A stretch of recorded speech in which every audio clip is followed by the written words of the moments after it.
Nandito ulit kami sa farm. Kaya lang hapon na. Titingnan namin yung aming mga inalpasan nung nakaraan. Dito yata na hapon.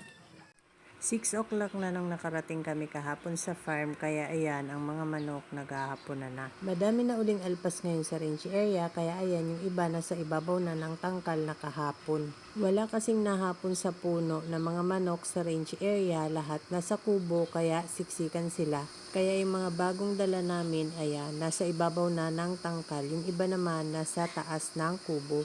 Yung isang stag ay itinali pala ni Richard sa range area. Ito yung aming lemon stag. Matangkad itong stag na ito. Tinali dito ni Richard para makapambaba ng mga inahin at pullets para lalong tumapang. Tapos yung split ko na ginamit sa pagbabalis sa bayan. Nakagulo na sila paghapunan, no?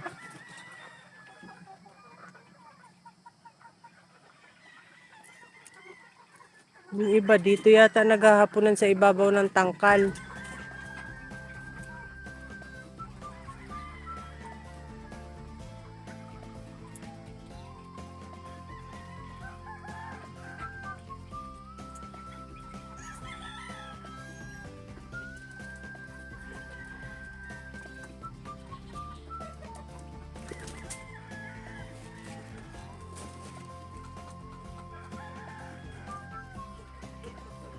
Mga putian dito nakahapon, no?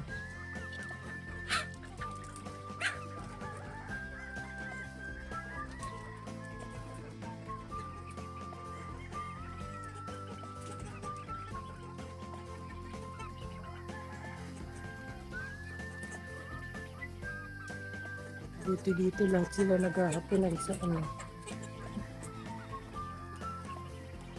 Hello. Kamusta kayo?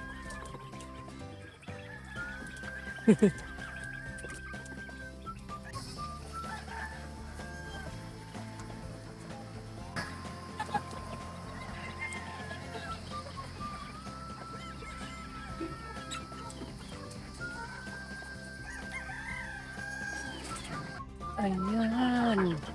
Nandito ang mga pullet at mga brood hen.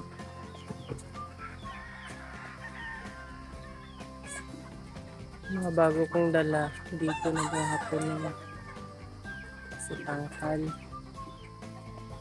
Baikon. Dala tukak pa. Laki na ng itim. Ito. Pili sila dito. Kahapon na.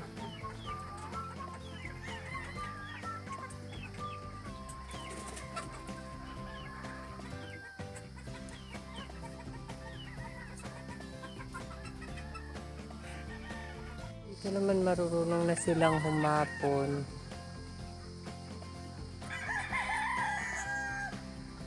Ayan.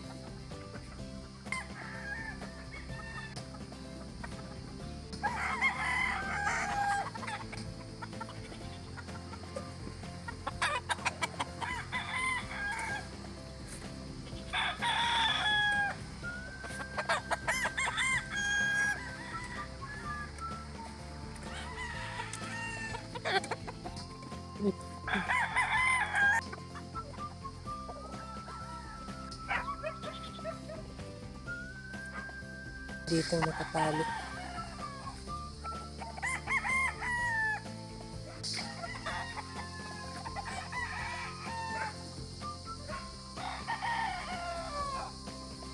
Tali. Si ano. Hindi mo ito naman itong matapang na ito bumaba manunugod.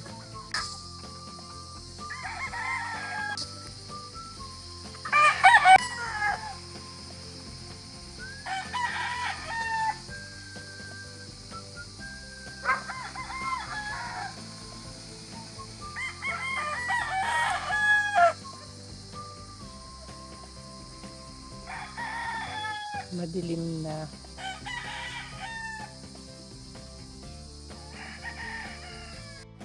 Mukhang matutuyo ang isang siniguelas.